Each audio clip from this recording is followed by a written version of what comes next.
La SPA de Charleroi, le plus ancien refuge pour animaux de Belgique. À peine ouverts, les guichets sont littéralement pris d'assaut par les candidats à l'adoption. Un scénario qui se répète tous les jours. Cette année encore, plusieurs milliers de chiens et chats trouveront un nouveau foyer. Je peux lui donner avec un peu de nourriture, c'est mieux. Mais qu'est-ce qui pousse tant de personnes à vouloir un animal de compagnie? Vous pourriez vivre sans chien? Non. Et ici, Vivre sans femme, oui. Mais sans chien, non. Tu te demandes quoi, hein? c'est votre premier chien? Non, c'est notre 4e ici. On vient de perdre un Saint-Bernard, qui a 7 ans et demi. Votre Saint-Bernard, vous l'aviez perdu il y a 2 mois et vous vouliez déjà le remplacer? Après 2 mois, ouais, on tenait pas, quoi. Vous en aviez besoin? Non, il y a un vide dans la maison. Hein. Tout pour mon chien, jamais sans mon chat. Ce serait donc la seconde devise des Belges. 2 millions de chiens, 3 millions de chats. En Belgique, les animaux de compagnie sont partout. L'animal est entré dans la maison et puis il est entré dans la chambre à coucher et puis maintenant l'animal de compagnie dort sur le lit ou même dans le lit. Et quand on aime, on ne compte pas. Pour nos chats, en fait, c'est « Oh, ça c'est chouette, quoi. On va leur prendre parce qu'elles vont adorer, quoi. » Rien n'est trop beau. En plus, on n'a que l'embarras du choix. De la nourriture, des laisses, des paniers, une piscine, c'est le paradis du chien. Mais la note est parfois fort salée. Il s'est cassé la patte. Ça m'a coûté environ 3 000 €. Et pour être en bonne santé, nos chiens et nos chats doivent manger des plats de qualité, mais pas facile de s'y retrouver. En fait, on va créer quelque chose qui change, mais on s'est mis comme objectif de prendre les ingrédients localement. Certains animaux sont plus privilégiés que d'autres. On en retrouve même au plus haut niveau du pouvoir. C'est une prison dorée. Un prison dorée, mais moi aussi je suis dans un prison dorée, donc alors on est à 2. Il n'y a plus de limite pour nos très chers animaux de compagnie.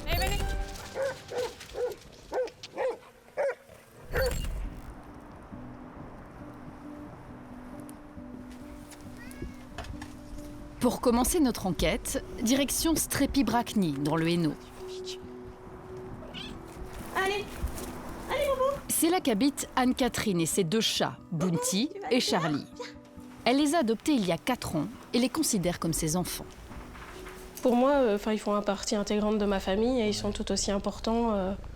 Ils font partie de mes proches. Ils sont importants que mes parents, que mon frère, que mon compagnon, que mes amis.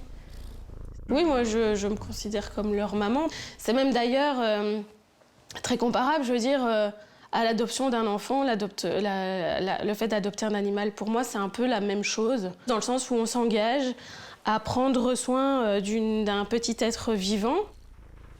Vous faites des sacrifices, vous, pour vos chats? Oui. Quel genre de sacrifice? Je pourrais me priver de tout ce qu'il faut pour les soigner, par exemple. Et ce sera toujours eux avant moi. Si on a envie de se faire plaisir, mais qu'on doit choisir entre prendre soin d'eux ou se faire plaisir, d'abord on prend soin d'eux et ensuite on se fera plaisir. Vous savez plus ou moins combien vous consacrez à vos chats chaque mois? Je suis à presque 200 € par mois. Charlie! 200 € par mois, c'est, vous le verrez, pratiquement 3 fois plus que la moyenne. Anne-Catherine parvient néanmoins à garder son budget sous contrôle. Pourtant, dépenser sans compter pour son animal n'est pas chose rare. Fefe by Dolce & Gabbana. Aujourd'hui, sur les réseaux sociaux, on trouve de tout. Du parfum de luxe à la haute couture, il n'y a plus de limite.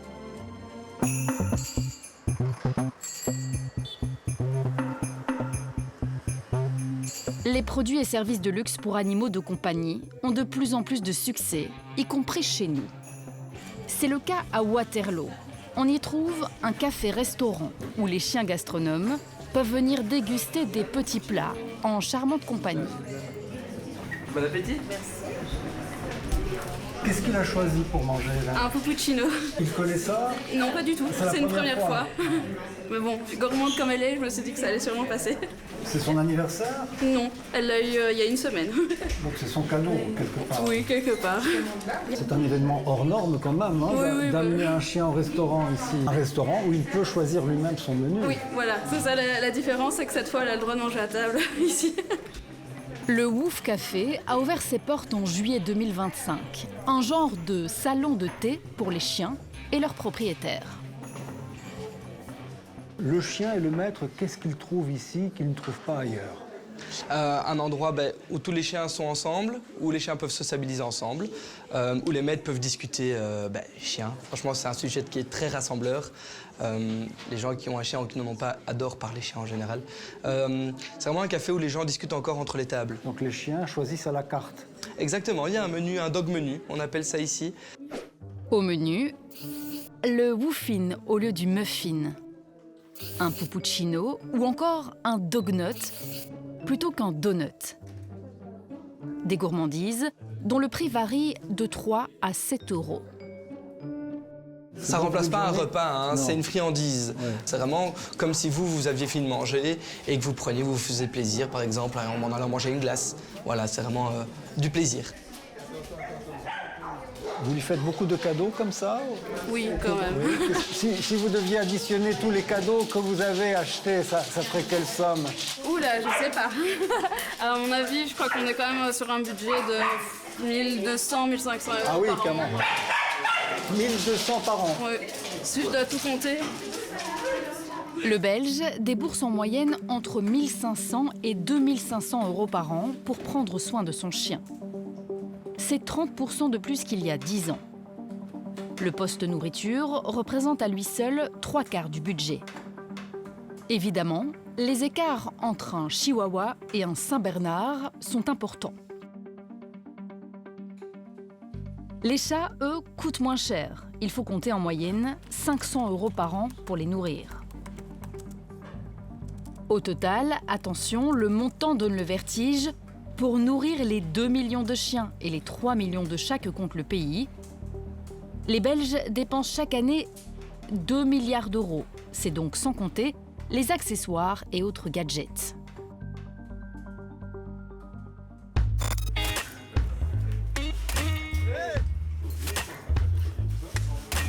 Ici, ce magasin haut de gamme à Rode-Saint-Genèse surfe sur la tentation naturelle des clients à gâter leurs chiens. De la laisse aux jouets, l'offre de produits est pratiquement illimitée. Les maîtres et leurs compagnons à 4 pattes ont l'embarras du choix. Indy, le berger australien de Sylvie, ne sait plus où donner de la tête. Indy a une caisse pleine de jouets, plus ou moins, je dirais, une vingtaine de toutes sortes, des balles, des peluches. Mais ça l'intéresse un petit peu moins maintenant qu'elle a 4 ans. Ce n'est plus un enfant? Non, là, c'est une jeune fille. Mais c'est votre enfant? Ah, ça le restera toujours. Mais il y a moyen de dépenser son argent ici? Ah, ça, vous pouvez le dire. Oh, regarde un peu la peine. Peu importe le prix. Oh, ça, c'est beaucoup mieux, hein. Ça, la priorité, c'est le bien-être de son animal de compagnie. Oui, ça te plaît? Ça te plaît? Oui. La preuve, l'arrière du magasin a été transformé en piscine. C'est là qu'on donne des cours privés de natation canine.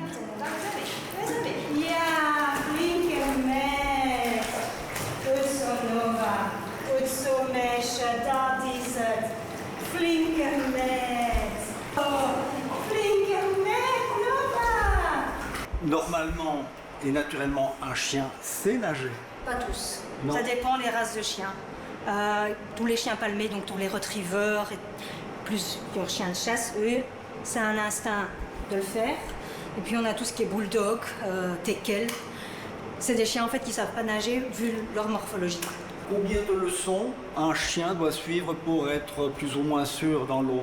La moyenne, c'est quand même 3 leçons pour un chien qui a dur, je veux dire, qui a plus dur pour se lancer. Et après, il a son brevet de natation? Tout à fait. C'est quand on dit que, voilà, pour nous, il tombe dans un lac et sait s'en sortir tout seul. Ouais. Le prix d'une séance de cours de natation, c'est combien en général? Ici, nous, on est à 35 € pour 30 minutes.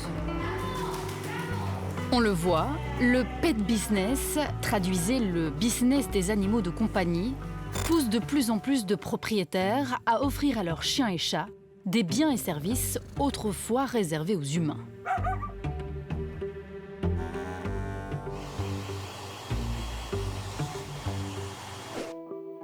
Jean Nizet est sociologue. Il a étudié ces tendances fusionnelles entre l'animal de compagnie et son maître. Et ses conclusions sont interpellantes. Il y a eu un recentrage sur la fonction affective qui s'est marqué très concrètement par le rapprochement physique de l'animal de compagnie et de la famille. L'animal est entré dans la maison et puis il est entré dans la chambre à coucher et puis maintenant des études aux États-Unis montrent que dans à peu près la moitié des familles, l'animal de compagnie dort sur le lit ou même dans le lit. Et ce n'est pas tout, les humains seraient de plus en plus convaincus que leur animal de compagnie a les mêmes besoins qu'eux. Tout bénéfice évidemment pour les géants du pet business.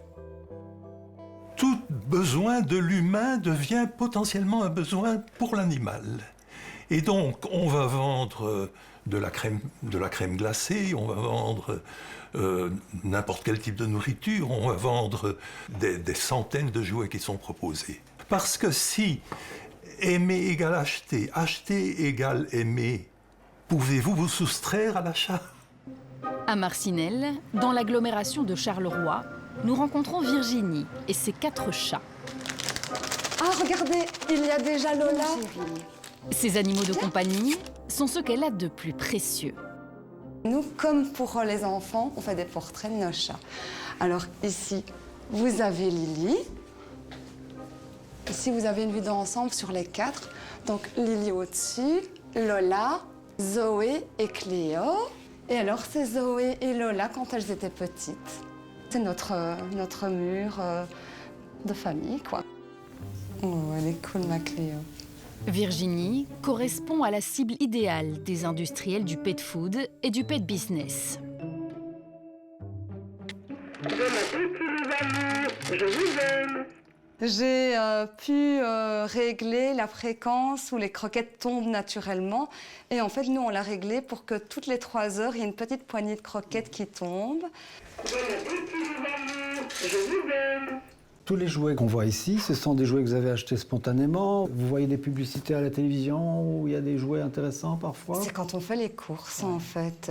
On se dit, oh, ça plairait bien à nos chats. Et puis bon, on achète aussi quelques trucs sur un site chinois bien connu. Il y a des bêtises, comme par exemple des déguisements. Ici, par exemple, je sais pas, moi j'ai craqué, c'est des petites ailes de chauve-souris, mais on a notre Zoé qui est toute noire. Mais il y a des choses juste pour les événements, vous voyez. Là, c'est un petit chapeau. Enfin, ça, c'est vraiment pour faire des photos, parce qu'on aime bien avoir des souvenirs. La vérité, c'est qu'on ne compte pas. Non.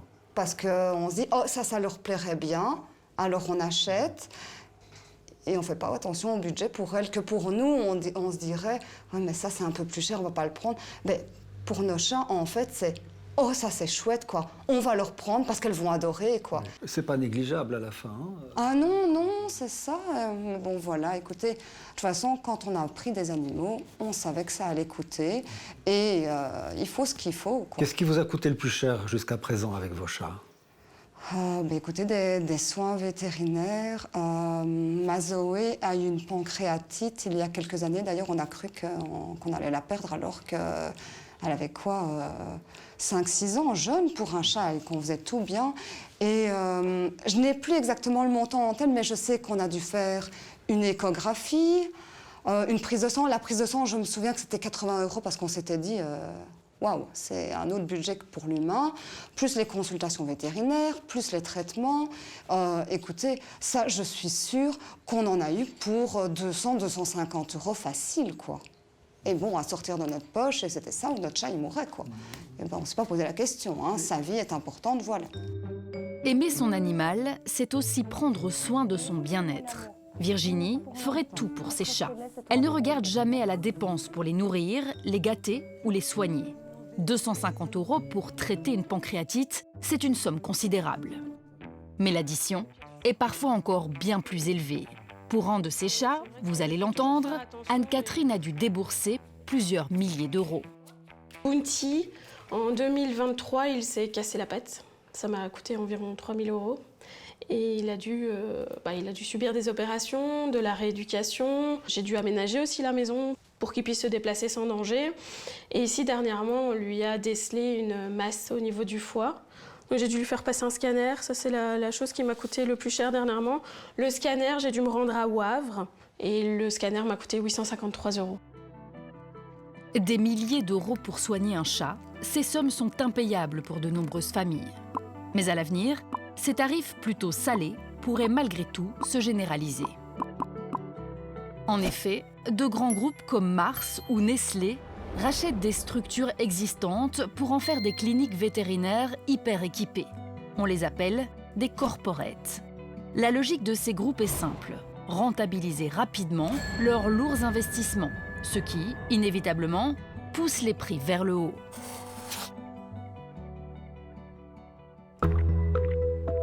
Mais selon les représentants des vétérinaires, l'arrivée de ces grandes structures répond à une certaine logique. Le docteur de Gallet, porte-parole de l'Union professionnelle des vétérinaires, a lui-même revendu son cabinet à un groupe international. Il est convaincu qu'avec cette mutation, tout le monde va y trouver des avantages.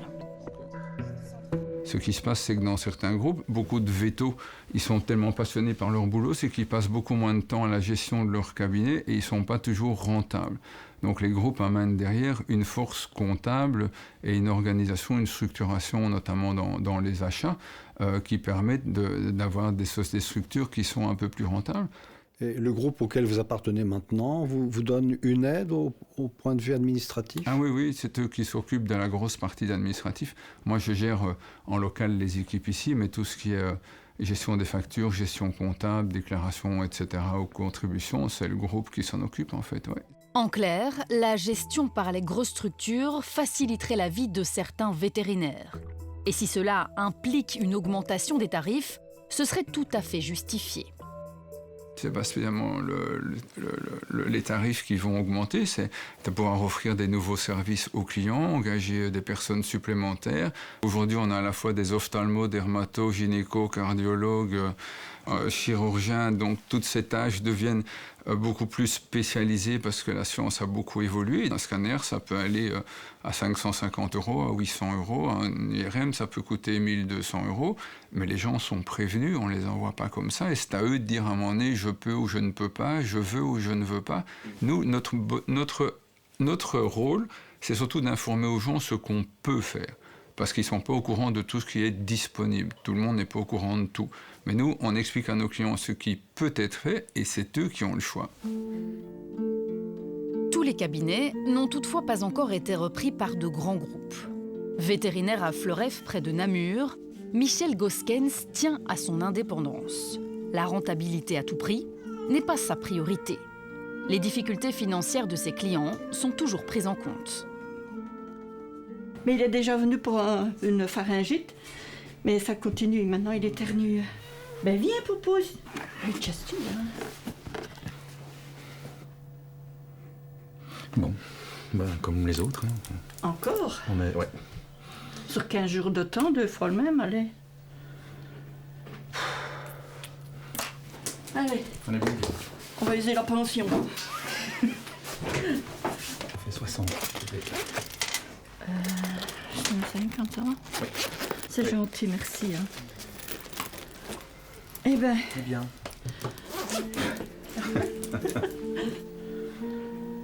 Très délicatement, le docteur Goskens a fait un geste pour cette retraitée, cliente régulière de son cabinet. Alors en gros, je vis bien avec ce que je demande. Et voilà. Et puis je pense que la médecine vétérinaire doit être une médecine accessible. Ne doit pas être une médecine qui devient progressivement inaccessible. Je pense que c'est mieux d'avoir un petit peu plus de patients qui viennent vacciner que des gens qui ne savent plus vacciner. Parce qu'ils n'ont pas les moyens de protéger leurs petits animaux. En gros, voilà. Donc si vous demandiez tout compris 120 €, il y a des gens qui ne viendraient plus?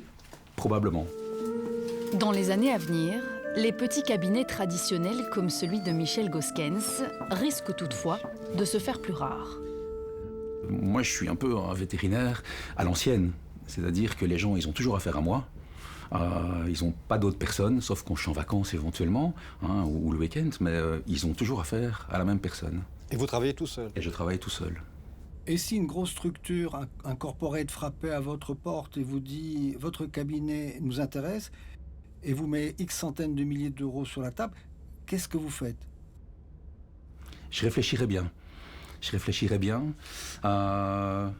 Sincèrement, je ne sais pas. Je me pose beaucoup de questions par rapport à ça. Parce que ça va se dérouler, à mon avis, dans les 10 ans. Peut-être proposer à 1-2 jeunes vétérinaires d'investir. Parce que je pense que si des grosses structures investissent là-dedans, c'est que c'est rentable. Donc je pense que si des jeunes pouvaient se substituer à ces gros fonds d'investissement, ben, je pense que ce serait très très bien. Mais voilà.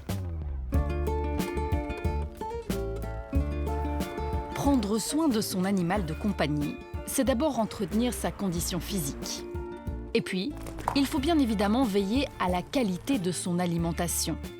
On l'a vu, c'est un poste qui compte dans le budget d'un propriétaire. Et certains, quand ils en ont la possibilité, n'hésitent pas à mettre les petits plats dans les grands.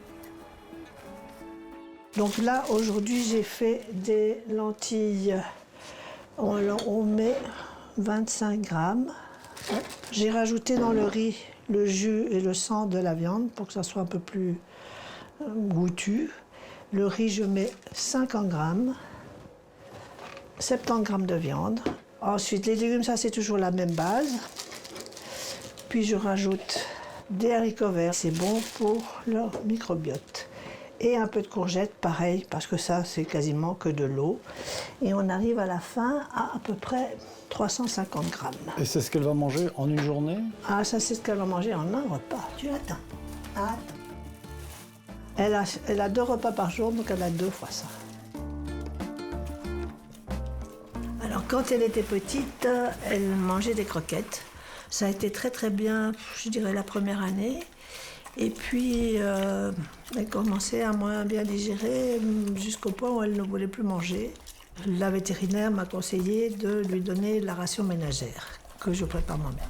Et au niveau financier, ça revient à quoi par rapport aux granules? C'est beaucoup plus cher, oui. C'est beaucoup plus cher.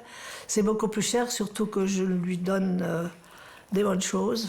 Donc, parfois c'est du steak plutôt que des abats ou des choses comme ça. Donc ça revient cher. C'est un chien gâté? Trop. Un chien de luxe? Un chien de luxe. La ration ménagère a ses adeptes, mais elle reste une tendance minoritaire. Les croquettes et barquettes pour chiens et chats se taillent encore la toute grande part du lion. Dans les rayons des grands magasins et des animaleries, le choix est gigantesque. On ne sait où donner de la tête face à l'incroyable variété des marques et recettes. Côté tarif, il y en a aussi pour tous les goûts. Des barquettes au prix du steak, ce n'est pas une exception.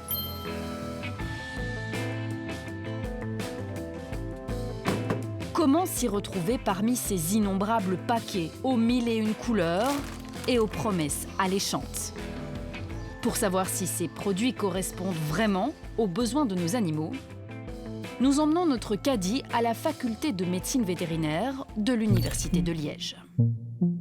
Le professeur Diez est vétérinaire et spécialiste en nutrition des animaux de compagnie.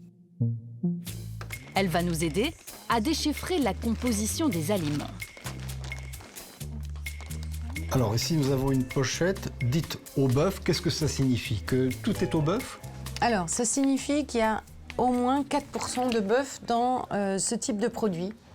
Et donc, c'est ce qui permet d'étiqueter au bœuf. Oui, 4%, c'est pas énorme. Alors, ce n'est pas énorme du tout, parce que le reste, finalement, il faut lire l'étiquette. On a des viandes et sous-produits animaux, des extraits de protéines végétales, généralement, ça veut dire du soja, des poissons et sous-produits de poissons. Donc, ça, c'est typiquement un exemple d'étiquetage par catégorie. On ne sait pas précisément quels sont les ingrédients de cette pochette, sauf 4% de dérivés de bœuf. Ici, il y a quelque chose de très intéressant. nous avons un saucisson vegan. Oui. Qu'est-ce qu'on peut dire de ça? Alors, pas grand-chose. Donc, ça contient, selon l'étiquette, de la purée de carottes, du chou frisé, des épinards, des flocons de riz et du riz. Voilà, c'est étiqueté comme aliment complet, ce qui est assez surprenant. C'est pas complet. À mon sens, ça ne peut pas être complet puisque c'est un aliment qui ne contient que du riz et quelques végétaux. C'est mon avis de nutritionniste. Vous l'aurez compris, pas toujours facile de s'y retrouver, même pour une spécialiste en nutrition animale. Et ce n'est pas tout. Les producteurs de pet food ont encore d'autres tours dans leur sac pour séduire le consommateur. L'avantage des grands sacs, c'est qu'il y a beaucoup de place pour écrire plein de choses. Qu'est-ce qu'on voit ici?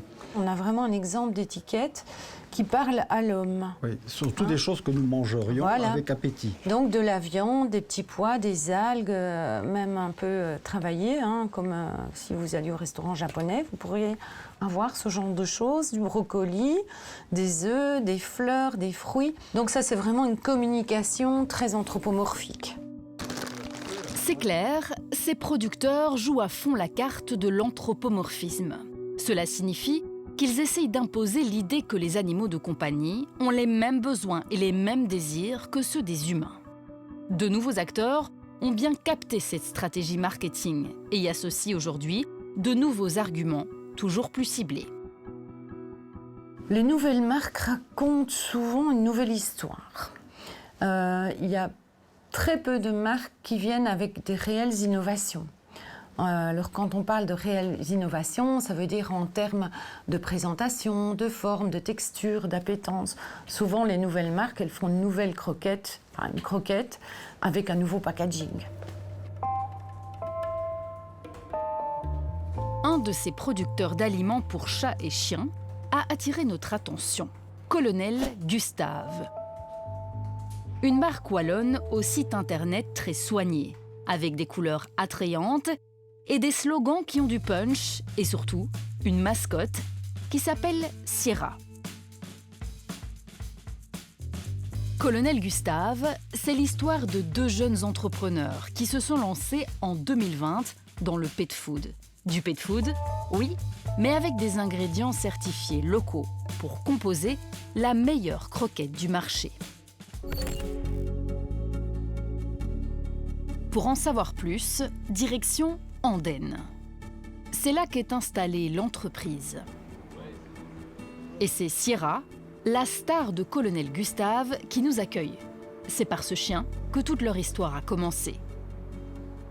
En fait, c'est au moment où j'ai recueilli Sierra qui est ici. Comme d'habitude, en fait, quand on prend un chien dans un élevage, on a une gamme de croquettes avec laquelle il est nourri au début de sa vie. Et on est censé continuer à le nourrir de cette manière-là. Et la plupart du temps sont des très grandes marques, de gros groupes qui sont distribués. Et en fait ici c'est simplement que mon chien ne les mangeait pas. Et c'est là qu'on est intervenu en disant en fait on va créer quelque chose qui change. Mais on s'est mis comme objectif de prendre les ingrédients localement. Qu'est-ce que vous entendez par local exactement? Nous, on s'est basé sur le régime locavore, qui est simplement le régime de 160 km. Avec 160 km, on va déjà loin. Votre poulet, il vient d'où? De Gand, à côté de Gand. Et votre cochon, il vient d'où? Notre cochon, ça c'est un peu différent. Donc ça, c'est un grossiste belge, mais du coup qui peut envoyer de plusieurs endroits. Tout simplement parce qu'il a un label, donc là ils sont obligés de respecter certaines normes. Et alors une fois qu'on est belge et qu'on est dans cette zone-là, nous on achète directement à l'abattoir qui a ce label, quoi. Bon, pour le cochon, ce n'est pas tout à fait clair. En tout cas, vous l'aurez compris, la notion de local est très relative. Et ce n'est pas le seul paradoxe. Ici, à Andenne, c'est uniquement un centre de stockage et de distribution. Alors, ces croquettes sont-elles vraiment wallonnes? Mais ça vient d'où, en fait? C'est produit à Gand. Ah, ouais. Ces croquettes wallonnes, au fort accent flamand, sont produites ici, dans la méga-usine gantoise de United Pet Food. Une multinationale belge qui fournit l'essentiel des marques distributeurs des grandes surfaces et qui exporte dans plus de 80 pays. Dans nos usines, nous produisons des croquettes pour chats et chiens de petite et grande taille. Nous avions demandé de pouvoir visiter les installations et interviewer les responsables de la société, Mais nous devrons nous contenter de leur film d'entreprise. Nous nous efforçons chaque jour d'instaurer un partenariat avec nos clients en leur offrant une solution complète et d'innover en permanence. Nouvelles saveurs, nouveaux ingrédients, nouvelles formes, nouveaux emballages. United Pet Food donne aussi aux clients qui le souhaitent la possibilité de créer leur propre marque. Le site les accompagne étape par étape, de la conception à la distribution, en passant par la production, le packaging et le marketing. De quoi écrire bien d'autres belles et appétissantes histoires. Eux, en fait, c'est les casseroles, on peut voir ça comme ça, c'est la cuisine. Et donc, nous, on apporte nos ingrédients là, avec la méthode, ces produits. Tout revient ici, en fait, en sachet. Mais donc, à part les tout gros acteurs du marché qui ont leurs propres usines, tout le monde produit dans des usines comme celle dans laquelle on est. Au cours de notre enquête, ce qui nous a surtout marqué, c'est la volonté de beaucoup de propriétaires de chiens et de chats de combler tous leurs besoins. Oui, voilà. C'est bien. Et même d'en imaginer de nouveaux. Une tendance qui est évidemment encouragée par tout le secteur du pet business, qui a bien compris que nous sommes prêts à tout pour faire plaisir à nos animaux de compagnie. Venez, allez bien, on y va!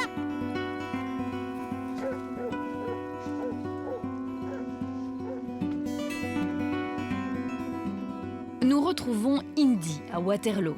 Aujourd'hui, Sylvie, sa maîtresse, va lui offrir une séance de shiatsu. Au niveau de ses articulations, tout ça, elle a toujours un peu de boiterie, elle est toujours un peu tendue. Presque plus. Bon, elle ne boite plus jamais. Bon, de temps en temps, elle est un petit peu raide, mais. Génial. Moi, je propose aujourd'hui qu'on fasse un petit shiatsu de détente. Volontiers. Voilà, pour qu'elle se détende, pour qu'on fasse véhiculer toute l'énergie, pour qu'elle ait son petit moment. Pour ça. Voilà.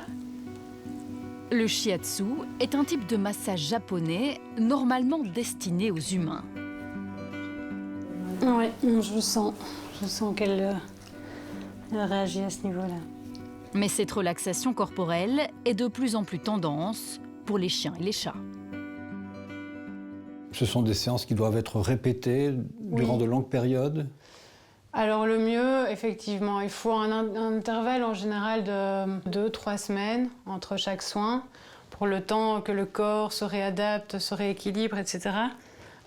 Et après, ça dépend. C'est vraiment, ça peut être entre 2, 3, 4 séances, voire plus, voire une manière d'apporter ce bien-être au chien de manière sur du long terme.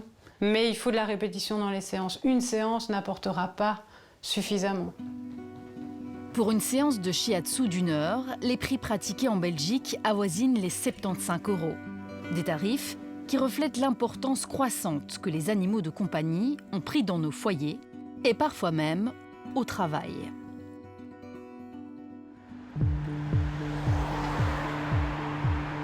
C'est le cas ici, à Bruxelles, au numéro 16 de la rue de la Loi, dans les bureaux de l'homme politique le plus puissant de Belgique. C'est dans ce lieu chargé d'histoire que vit la nouvelle star des réseaux sociaux. Et Max. Il s'appelle Maximus Textoris Pulcher, un chat Scottish Fold de 4 ans. Avec près de 200 000 followers sur Instagram, il est désormais plus célèbre que les membres du gouvernement. J'ai toujours voulu avoir un chat de bureau et j'avais en tête, selon l'exemple britannique, d'adopter un chat d'un refuge et de lui donner une position officielle et qu'il resterait au 16. Et donc, si je quitte un jour le job, qu'il resterait au 16. Mais depuis que j'ai fait sa connaissance, cela a évolué un tout petit peu. Et je suis tellement attaché à Maximus que je ne peux pas m'imaginer de le laisser ici. Un chat locataire du 16 rue de la Loi, c'est une première. Mais en plus, Maximus a désormais une fonction toute particulière. Comme chaque animal de compagnie, il a surtout un effet psychologique. Ça veut dire que sa présence aide à calmer les choses, il est toujours là, il dort, il ronronne, et cela a un effet calmant. Maximus a énormément de succès auprès du public. Est-ce qu'il a amélioré l'image du Premier ministre du côté flamand ou du côté francophone? Je ne l'ai pas fait avec l'idée d'améliorer ma réputation, mais je ne peux pas nier qu'avec le grand succès du compte Instagram, on a l'impression aussi qu'il a adouci un peu mon image, surtout dans le sud de notre pays. C'est qui? Tous ces messieurs. Ce sont qui? Ces messieurs, ce sont qui? Au 16 rue de la Loi, le roi, c'est bien Maximus. Il peut tout faire, ou presque, sauf sortir du bâtiment duquel il est prisonnier. Je ne dirais pas qu'il est le prisonnier. Il vient d'un refuge. Maintenant, je n'ai pas l'impression qu'il souffre ici. Bien au contraire. C'est une prison dorée. Une prison dorée, mais moi aussi, je suis dans une prison dorée, donc alors on est à deux. Et à propos de cette cohabitation dorée, le Premier ministre va d'ailleurs nous faire une confidence qui pourrait avoir d'importantes conséquences politiques. Maximus va sans doute rentrer avec vous à Anvers dans quelques années. Pas trop vite. Hein. Je pourrais encore avoir une deuxième législature et il pourrait encore être ici longtemps. Oui, Martens a eu 9 gouvernements. Voilà. Et un chat n'a que 9 vies, hein, donc voilà, cela s'arrange. Comme tant de Belges et leur animal de compagnie, le Premier ministre et Maximus sont unis pour le meilleur et pour le pire. De quoi peut-être même adopter une nouvelle devise pour le royaume, tout pour mon chien, jamais sans mon chat.